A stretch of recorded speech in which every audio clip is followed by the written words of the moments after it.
May 11th, 1982, South Boston, Massachusetts. Brian Halloran walked out of Topside Lounge on Northern Avenue, his mind racing. He'd just finished talking to the FBI. He was nervous, sweating despite the cool evening air. But he felt safe. The feds promised him protection. He climbed into his car. His friend Michael Donahue was driving. They pulled onto the street. A blue sedan pulled up alongside them. The window rolled down. Halloran saw the gun. His eyes went wide. He opened his mouth to scream. 22 bullets tore through the car in 6 seconds. Michael Donahue, an innocent man giving his friend a ride home, died instantly. Halloran bled out on the pavement, gasping his final breaths. The FBI knew everything. Who pulled the trigger. They knew within hours. Don't worry, it's James all here. Whitey Bulger, their informant, their protected asset, and they did absolutely nothing. For 30 years, Whitey Bulger had a superpower no criminal should ever possess. FBI agents who warned him of investigations, eliminated his rivals, and made his murders disappear. At least 19 people died because the FBI chose to protect a killer instead of stopping him. This is the story of the most corrupt partnership in American law enforcement history. September 3rd, 1929, Dorchester, Massachusetts. Jean Bulger gave birth to her second son in a cramped apartment in the projects. She named him James Joseph Bulger Jr. The family called him Whitey because of his shocking platinum blonde hair. Even as a toddler, his pale blue eyes had an unsettling intensity. His father was a one-armed laborer who could barely support the family. Young Whitey watched his mother struggle, watched his father drink, watched South Boston's Irish immigrants fight for scraps. He learned early, nice guys finish last. By age 14, Whitey was running with the Shamrock Street Gang, stealing cars, breaking into stores, fighting anyone who looked at him wrong. His first arrest came in 1943, larceny. He was 14 years old. The arresting officer wrote in his report, "This kid's eyes are dead, no remorse, nothing." By 20, he'd graduated to armed robbery. On June 25, 1956, federal marshals arrested him for a string of bank robberies across Massachusetts, Rhode Island, and Indiana. The judge stared at the young man across the courtroom. Bulger stared back, expressionless. 25 years, the judge said. Bulger didn't flinch. He did his time in America's worst prisons, first Atlanta, then the Rock, Alcatraz, where he shared corridors with gangsters who terrorized the nation. He wasn't rehabilitated, he was educated. In Alcatraz, Bulger learned patience. He learned to study people, to find their weaknesses, to manipulate without them realizing it. A fellow inmate later recalled, Whitey didn't talk much, he just watched, always watching, calculating. March 1965, Leavenworth Federal Penitentiary, Kansas. After 9 years, the gates opened. Whitey Bulger, now 35, walked out a free man. He boarded a bus back to Boston with $47 in his pocket and a plan forming in his mind. He wasn't going to end up back in prison. Never again. He was going to make himself untouchable. 1975, Boston, Massachusetts. Whitey Bulger sat in a small booth at a South Boston bar, nursing a whiskey. He was 46 now, his blonde hair fading to white. He'd risen fast through the Winter Hill Gang, earning a reputation as someone you didn't cross. But the Italian mob, the Patriarca family, controlled the real money in New England, and the FBI was breathing down everyone's neck. The door swung open. John Connolly walked in, wearing an expensive suit and that cocky FBI swagger. Connolly slid into the booth across from Bulger. They knew each other from the old neighborhood. Connolly had grown up idolizing Whitey, the tough guy who never backed down. "Jimmy," Connolly said, using Bulger's given name, "we need to talk." Bulger took a slow sip of his drink. I don't talk to feds, John. You know that. Just listen. Connolly leaned forward. The Bureau wants the Italians, the Patriarca family. We don't care about you. We care about them. Bulger's eyes narrowed. What are you saying? I'm saying, you help us take down the mafia. We make sure you can operate freely, no interference. Bulger was quiet for a long moment. His mind raced through the possibilities, the risks, the rewards. What kind of help? He finally asked. Connolly smiled. Information, names, meetings, anything you can give us on the Italians. In exchange, I'll make sure you're protected, warned if anyone's looking at you, kept out of indictments. Bulger stared at Connolly. He was weighing whether to trust an FBI agent. Then he thought, why not? Let the feds eliminate his competition while he took over Boston. All right, Bulger said, but I'm not wearing a wire. And nobody hears about this, ever. Connolly extended his hand. You have my word. They shook hands. It was supposed to be the FBI using Bulger. But Whitey Bulger had just recruited the FBI. March 8, 1981, South Boston. Whitey Bulger sat in the back room of a bar, his face rigid with cold fury. His partner, Stephen Fleming, had just told him something disturbing. Brian Halloran, a low-level associate, was talking to the FBI. About them, about murders, about everything. You sure? Bulger asked, his voice ice cold. Fleming nodded. Word is he's trying to cut a deal. Bulger picked up the phone. He called John Connolly. 20 minutes later, Connolly called back. Yeah, Connolly said quietly. Halloran's cooperating. He's giving them everything. Bulger's jaw clenched. When? They're building a case. Could be weeks, could be months. Bulger hung up without another word. He looked at Fleming. We handle it.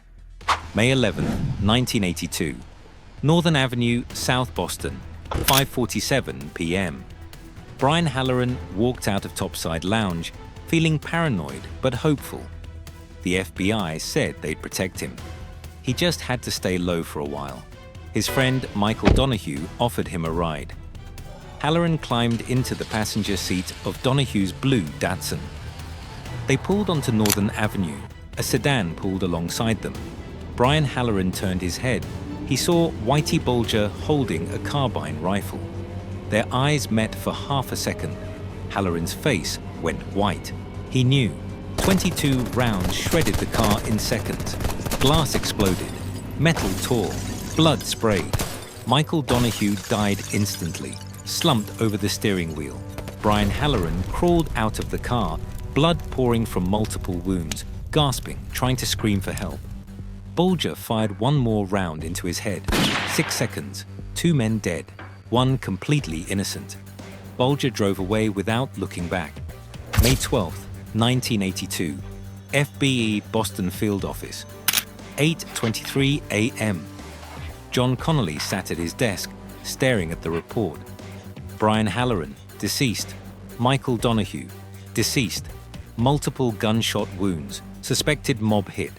Connolly knew. Of course he knew. He'd warned Bulger that Halloran was cooperating. And now Halloran was dead. Connolly closed the file. He wrote "No suspects identified" in the notes section. Then he went to lunch. This became the pattern. Again and again. November 1981. John McIntyre told authorities Bulger was smuggling guns to the IRA. Connolly tipped off Bulger. Bulger and Fleming lured McIntyre to a house in Dorchester. They chained him to a chair. They tortured him for hours, demanding to know what he'd told the feds. Then Bulger shot him in the head. They buried his body in the basement. It wouldn't be found for 18 years. September 1981. Deborah Davis, Stephen Fleming's girlfriend, wanted out. She was going to leave Boston. She knew too much. Fleming strangled her. Bulger helped dispose of the body. She was 26 years old. The FBI knew. They had to know. Bodies were piling up. Informants were dying. Witnesses were disappearing. But Bulger's FBI file kept growing. top-echelon informant, highly valuable asset. The FBI was paying Bulger $250,000 over the years for his cooperation. Meanwhile, he was making millions from extortion, drugs, and illegal gambling. Operations the FBI knew about and ignored, because taking down the Italian mob was more important than 19 dead bodies. 1988, Massachusetts State Police Headquarters. Detective Steve Johnson slammed his fist on the desk, frustration boiling over. "This doesn't make any sense," he shouted. "Every time we get close to Bulger, the case falls apart." His partner, Bob Long, shook his head. Witnesses recanting, evidence disappearing. It's like someone's warning him. Johnson leaned back, running his hands through his hair. "You think it's the feds?" Long lowered his voice. "I know it's the feds." They weren't the only ones who suspected. DEA agents, Boston police detectives, state investigators, everyone building cases against Bulger hit the same wall. 1990, DEA Boston Division. Agent Dan Doherty had a solid drug trafficking case against Bulger. Wiretaps, surveillance, testimony. He submitted the indictment paperwork to the U.S. Attorney's Office. 2 days later, he got a call from an FBI supervisor. "You need to drop Bulger from that indictment," the FBI agent said. Doherty couldn't believe what he was hearing. "Why? We have him dead to rights. He's a confidential informant. Top echelon, we can't compromise him. He's a drug dealer. He's helping us take down the Patriarca family. That's bigger than some drug case." Doherty wanted to argue. He wanted to tell this FBI agent exactly what he thought about protecting a criminal. But he knew how this worked. The FBI had pull. They'd bury his case. He hung up, seething. Bulger stayed free. But by the early 1990s, some federal prosecutors had had enough. They created a task force, intentionally excluding the Boston FBI office, to build a RICO case against Bulger and the Winter Hill Gang. They had informants who turned. They had financial records. They had wiretaps. December 1994. The indictment was ready, sealed, secret. The task force planned to arrest Bulger and Flemmi on December 27, 1994, but John Connolly found out. December 22, 1994, late evening. Connolly's hands shook as he dialed the number. When Bulger answered, Connolly didn't waste words. "They're coming for you. Days, maybe a week." Bulger's voice was calm, too calm. "You sure?" "Federal indictment, RICO. They've got everything. You need to disappear, now." "Thanks, John." December 23, 1994, South Boston, early morning. Whitey Bulger kissed his girlfriend Teresa Stanley on the forehead. "I need to go away for a while," he said quietly. She looked at him, tears forming. "How long?" Bulger didn't answer. He just walked out the door with a duffel bag. By noon, he was gone, vanished. The FBI raided his properties on December 27th, empty. Whitey Bulger, warned by the FBI, had escaped the FBI, and he wouldn't be seen again for 16 years. January 1995, FBI headquarters, Washington, D.C. The director of the FBI stood in front of a room full of agents, red-faced with fury. "How," he demanded, "did one of America's most wanted fugitives get tipped off by our own people?" Silence. An internal investigation began, and what they found was devastating. John Connolly had taken money from Bulger, cash payments, expensive gifts, cases of wine worth thousands. He'd leaked classified information for 20 years. He'd obstructed justice, falsified reports, destroyed evidence, and he wasn't alone. Other agents in the Boston office had looked the other way, protected Connolly, protected Bulger. In 2002, John Connolly was convicted of racketeering and sentenced to 10 years in federal prison. The FBI was humiliated. Families of Bulger's victims sued the government. Some won settlements in the millions. But Whitey Bulger was still out there. The FBI put Bulger on the 10 most wanted list, right below Osama bin Laden. $2 million reward. Tips came from everywhere: London, Dublin, Louisiana, Wyoming. Someone thought they saw him in South America. Every lead went cold. June 22, 2011. Santa Monica, California, 6:47 p.m. FBI agents surrounded a modest apartment building 2 blocks from the beach. They'd gotten a tip. A woman living in the building looked like Catherine Greig, Bulger's longtime girlfriend. They knocked on the door of apartment 303. An elderly man answered. White hair, glasses, looked like someone's grandfather. James Bulger. The old man smiled slightly. You got me. No drama, no gunfight, no chase. Just an 81-year-old man who'd been hiding in plain sight for 16 years. Inside, agents found $822,000 in cash hidden in the walls, 30 firearms, fake IDs from multiple countries, and a notebook where Bulger had written his thoughts during his years on the run. One entry simply said, "I always knew they'd find me eventually. I just didn't think it would take them this long." Whitey Bulger had evaded the FBI for 16 years. Now, finally, he'd face everything he'd done. June 2013, Federal Courthouse, Boston, Massachusetts. Whitey Bulger, now 83, sat at the defense table, his face a mask of contempt. The courtroom was packed. Victims' families filled the gallery, many openly weeping. The prosecution called witness after witness. Former associates described murders in graphic detail. Stephen, the rifleman, Flamey, Bulger's partner, testified how they'd strangled women together, how they'd buried bodies, how they'd laughed about it afterward. Family members took the stand, sobbing. Steve Davis, whose sister Deborah was murdered, pointed at Bulger. "You're a coward. You murdered a 26-year-old woman because she wanted to leave town." Bulger stared back, emotionless. No remorse, no reaction. His defense was audacious. "I was never an FBI informant. They made that up to cover their own corruption." The prosecutor held up hundreds of pages of FBI reports, documents with Bulger's information, payments made to him. "You're going to tell this jury that all of this is fabricated." Bulger shrugged. Corrupt cops do corrupt things. August 12, 2013, 2:15 p.m. The jury foreman stood. Guilty on 31 counts, including involvement in 11 murders. The judge sentenced Bulger to 2 consecutive life terms, plus 5 years. "You corrupted law enforcement," the judge said. "You destroyed families. You showed no remorse for any of it."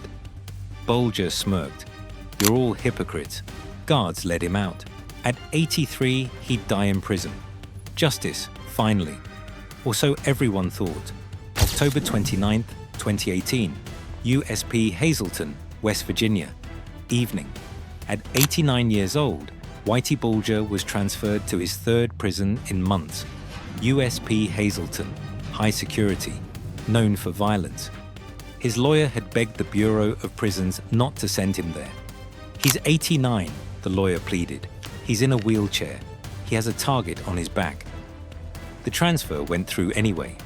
October 30, 2018, 8:07 a.m. Guards found Whitey Bulger in his cell. He'd been beaten to death, his eyes gouged out, nearly unrecognizable. The attack happened within 12 hours of his arrival. Inmates Fotios Freddy Geas, Paul DeCologero, and Sean McKinnon were charged with his murder. Some called it prison justice, a killer finally getting what he deserved. Others wondered Bulger had threatened to expose more FBI secrets if prosecutors came after him for additional murders. His death ensured he'd never talk again. Dead men tell no tales. Whitey Bulger lived 89 years. For 30 of those years, he had the most dangerous superpower a criminal could possess: FBI protection. He didn't need to hide, didn't need to be careful, didn't need to fear the law, because the law worked for him. At least 19 people died. Mothers, fathers, sons, daughters. Brian Halloran, gunned down after the FBI told Bulger he was cooperating. Deborah Davis, strangled at 26 for wanting a different life. Michael Donahue, an innocent man in the wrong car at the wrong time. They all died because FBI agents valued their careers, their informants, their war against the Italian mob more than human lives. The monster wasn't just Whitey Bulger. It was the system that protected him, enabled him, profited from him. John Connolly served 10 years in prison. Some other agents faced minor consequences. But the families, they got nothing but apologies and settlements that could never bring back the people they lost. Whitey Bulger is dead. But the question remains, how many more are out there right now, protected by the very people who swore to stop them? If this story shook you, share it. Subscribe for more investigations into corruption, crime, and the dark side of American justice. Thanks for watching.